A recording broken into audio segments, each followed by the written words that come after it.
હાલો મિત્રો, તો કેમ છો તમે બધા? મજામાં? આજે આપણે આવી ગયા છે અમારા ગામમાં ભોળાનાથના મંદિરે. ભદ્રેશ્વર મહાદેવ અમારા ગામનું પ્રાચીન મંદિર છે.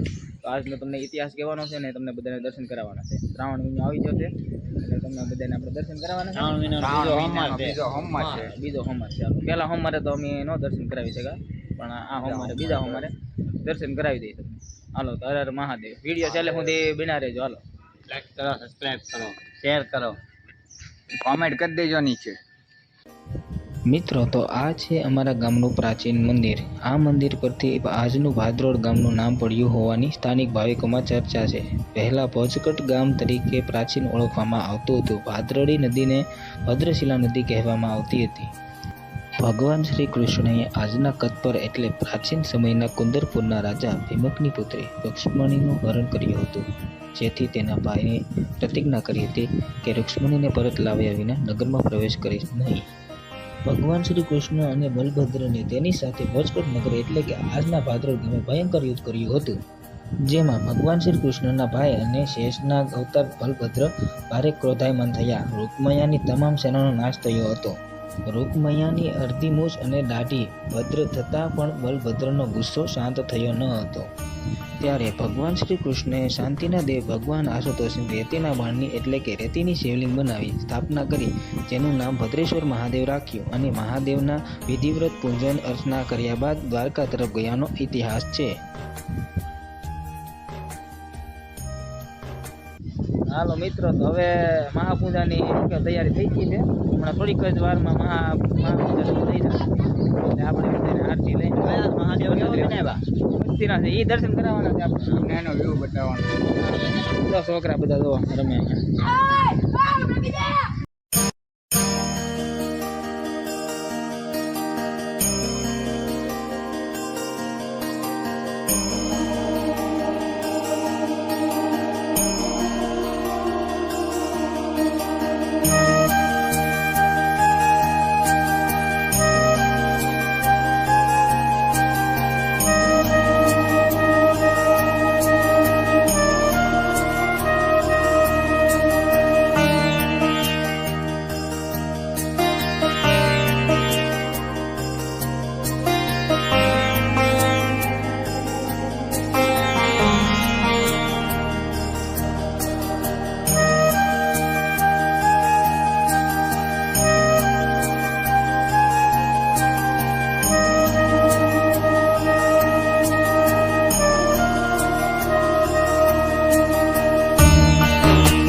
હાલો મિત્રો, તો હર હર મહાદેવ. આજના વિડીયોમાં એટલું છે. તમને વિડીયો સારો લાગ્યો હોય તો લાઈક કરો, સબસ્ક્રાઈબ કરો, ચેનલને આગળ શેર કરજો. તમે તમારા મિત્રો સાથે વિડીયો કોમેન્ટ કરી નાખજો. હર હર મહાદેવ. હાલો.